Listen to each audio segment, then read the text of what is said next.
advice. When in Rome, do as the Romans do. So I checked in and I came downstairs and I sat outside on the table. He said, and I sat there and I smiled and I looked round about me and there's this lovely young lady that sat on a table next to me, this French lady. So I smiled at her, Michael, and she noticed me and she looked round and she smiled back. He said, my God, I couldn't believe the fashions. I've never seen ladies like this. You know, the shortness of the skirt and the heels. How do they walk in those heels? That's Parisian fashions.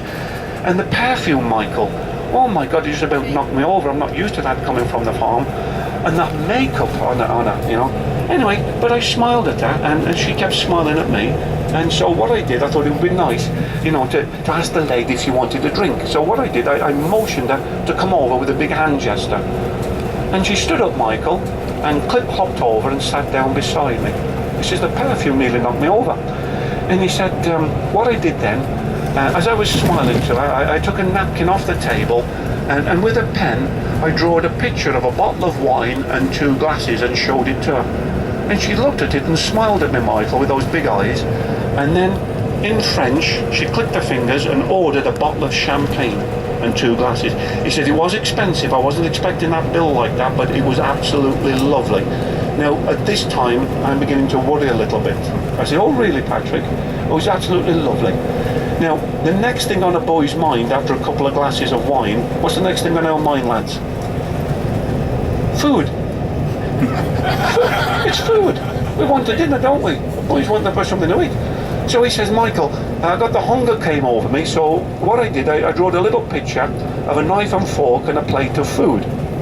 And I showed it to the lady, and she looked at it, and here again, she clicked her fingers, and in French, she ordered a limousine to take us off to Maxime's restaurant. Oh my God, I thought, have you ever been to Maxime's restaurant in Paris? It's one of the most expensive, exclusive restaurants in all of Paris. I'm not joking, like 400 euros for a starter. It's phenomenally expensive. Oh God.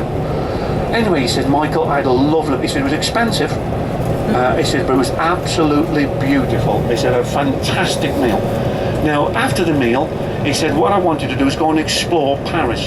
So what I did, I drew a little picture on a napkin of 2 people dancing and musical notes. And I showed it to her. And she looked at it, clicked her fingers, and ordered the limousine to pick us up and took us to this nightclub where we danced till 2 and 3 o'clock in the morning. He said it was absolutely lovely. And he said, Michael, about 2 o'clock in the morning, she took my handkerchief out of my pocket and in red lipstick, she drawed a picture of a big double bed and she showed it to me. And he says, you know, Michael, I thought that was amazing. How did she know I was in the furniture business? It's international language, is it? Languages.